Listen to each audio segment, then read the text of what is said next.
نحمده ونصلي على رسوله الكريم أما بعد فأعوذ بالله من الشيطان الرجيم بسم الله الرحمن الرحيم ختم الله على قلوبهم وعلى سمعهم وعلى أبصارهم غشاوة ولا هم أجام عظيم ومن الناس من يقول آمنا بالله وباليوم الآخر وما هم بمؤمنين يخادعون الله والذين آمنوا وما يخدعون إلا أنفسهم وما يشعرون এই তিনটা আয়াত ছিল আমাদের আজকে আলোচ্য। প্রথম আয়াতে আল্লাহ সুবহানাহু ওয়া তাআলা বলছেন, আল্লাহ তাদের অন্তরে এবং তাদের কানে মোহর লাগিয়ে দিয়েছেন এবং তাদের চোখসমূহে রয়েছে পর্দা আর তাদের জন্য রয়েছে মহা আযাব।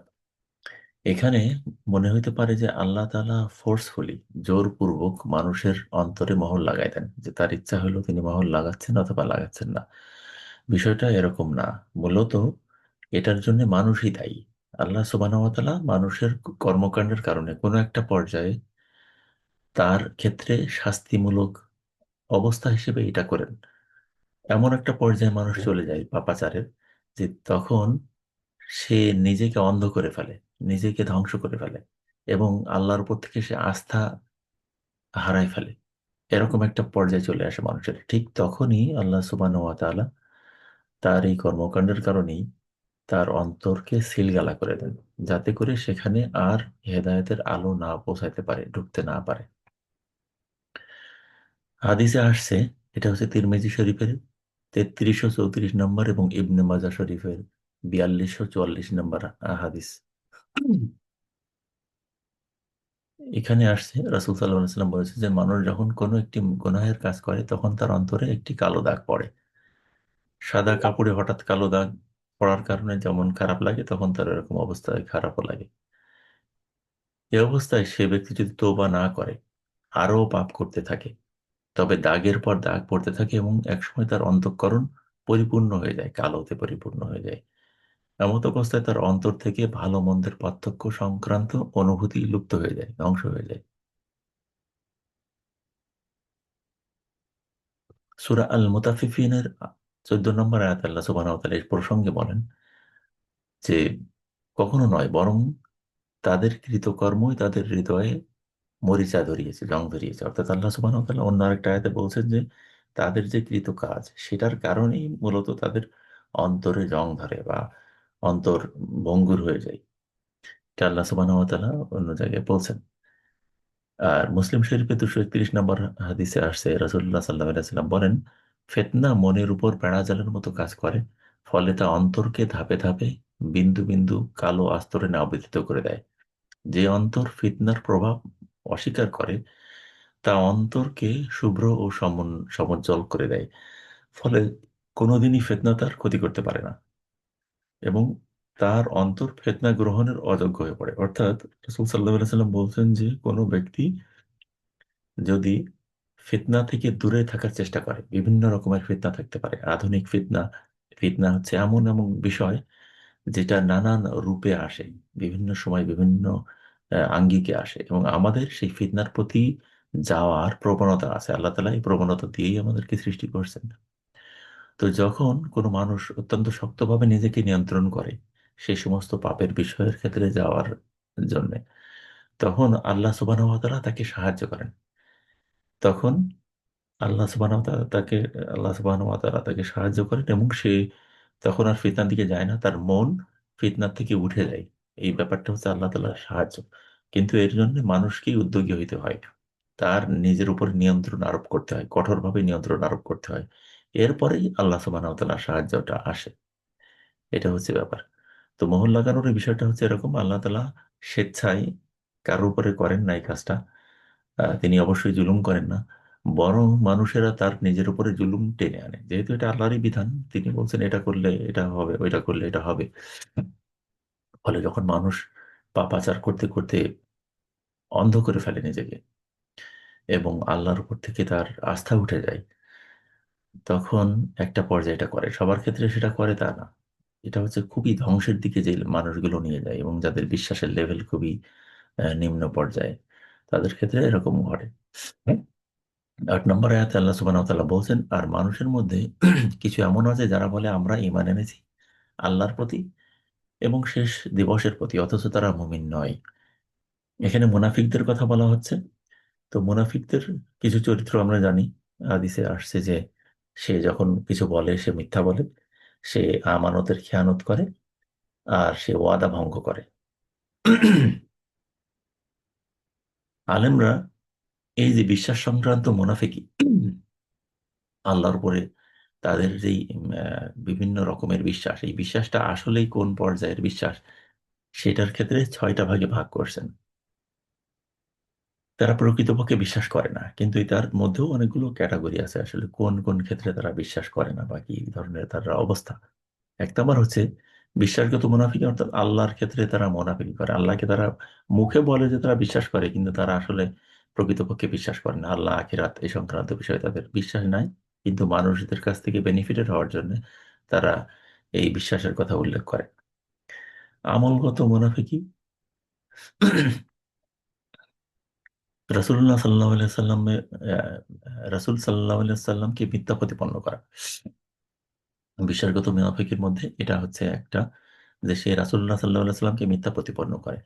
রাসূল সাল্লাল্লাহু আলাইহি সাল্লামকে মিথ্যা প্রতিপন্ন করা মানে হচ্ছে যে রাসূল সাল্লাল্লাহু আলাইহি সাল্লাম যে কথাগুলো বলছেন, হাদিসের যে বাণীগুলো, সেটা যখন তার সামনে আসে, তখন সে বিভিন্নভাবে এটাকে বলার চেষ্টা করে যে এটা পরে, অনেক পরে লেখা হয়েছে, এটা মিথ্যা। যদিও তার এই সম্পর্কে কোনো ধারণাই নেই, সে শুনে শুনে মানুষের কাছ থেকে কথা বলে। তো এটাই হচ্ছে ব্যাপার যে রাসূল সাল্লাল্লাহু আলাইহি সাল্লামের বাণীকে সে মিথ্যা প্রতিপন্ন করতে চায় বিভিন্ন রকমের যুক্তি বুদ্ধি উপস্থাপন করার মাধ্যমে। কোনো একদিন আমরা এই ব্যাপারে কথা বলবো যে হাদিস কিভাবে সংরক্ষিত হয়েছে। রাসূলুল্লাহ সাল্লাল্লাহু আলাইহি সাল্লাম যা নিয়ে আসছেন তার সামান্যতম অংশকে মিথ্যা প্রতিপন্ন করা। একটা হচ্ছে তার সম্পূর্ণ অংশকে মিথ্যা প্রতিপন্ন করা, আর একটা হচ্ছে যে তার কোনো অংশকে, রাসূল সাল্লাল্লাহু আলাইহি সাল্লাম কোনো কথা বললেন, সে বললো যে এই অংশকে বিশ্বাস করি, এই অংশকে বিশ্বাস করি না। এটাও হচ্ছে সেই মুনাফিকের লক্ষণ। আর রাসূলুল্লাহ সাল্লাল্লাহু আলাইহি সাল্লামকে ঘৃণা বা অপছন্দ করা।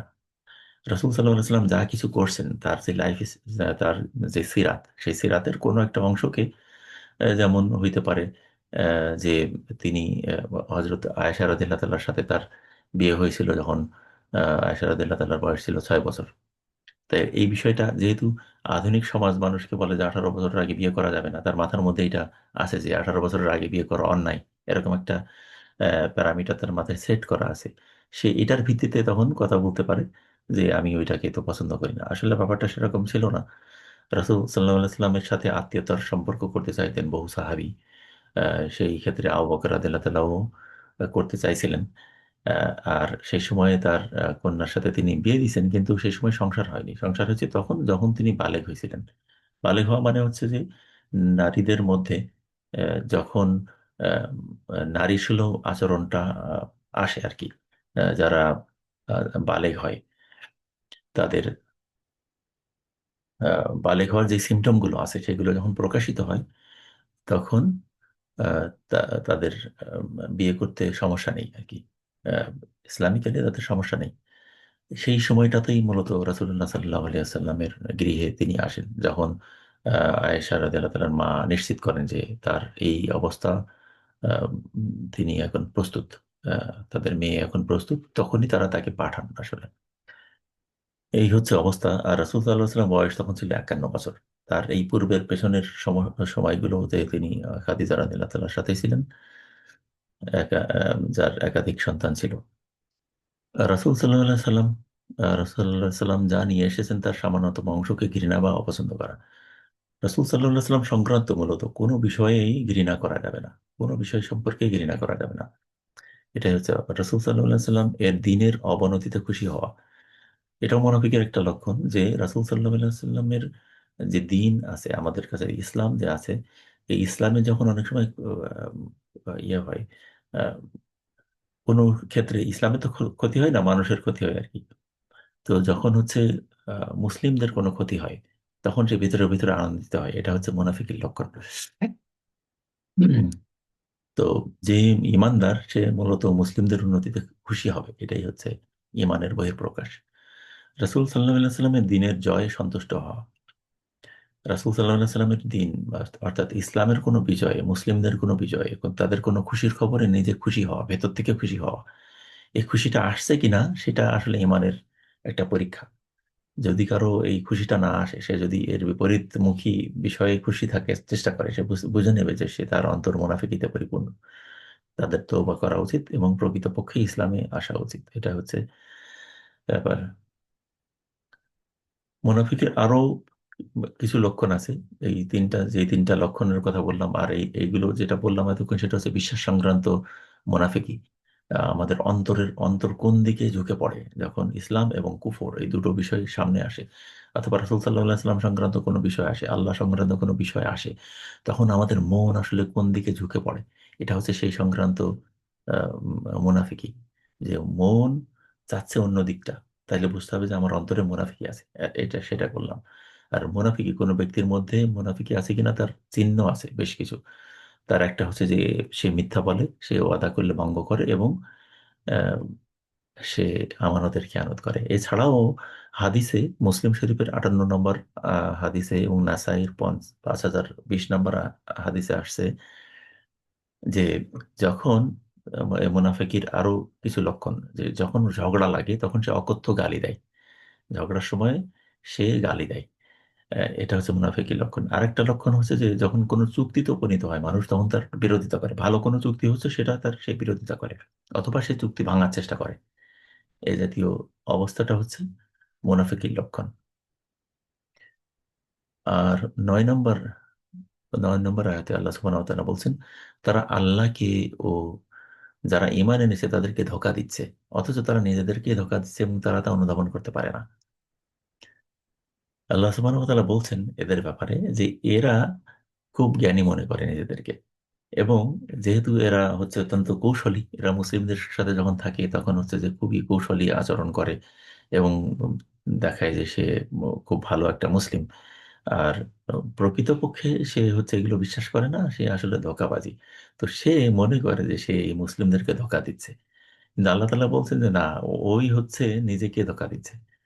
এর কারণ হচ্ছে যে আখিরাতে তো এ ধরা পড়ে যাবে, এবং এটা, এই যে এ দুনিয়ার, মানে দুনিয়াতে যদি কেউ এর চরিত্র জেনে থাকে, তাইলে তো এ দুনিয়াতেও লাঞ্ছিত হবে। হয়তো মানুষেরা বলবে, যেমন রাসূল সাল্লাল্লাহু আলাইহি সাল্লামের সময় মানুষেরা জানতো, অনেক মানুষেরা জানতো যে এরা মুনাফিক।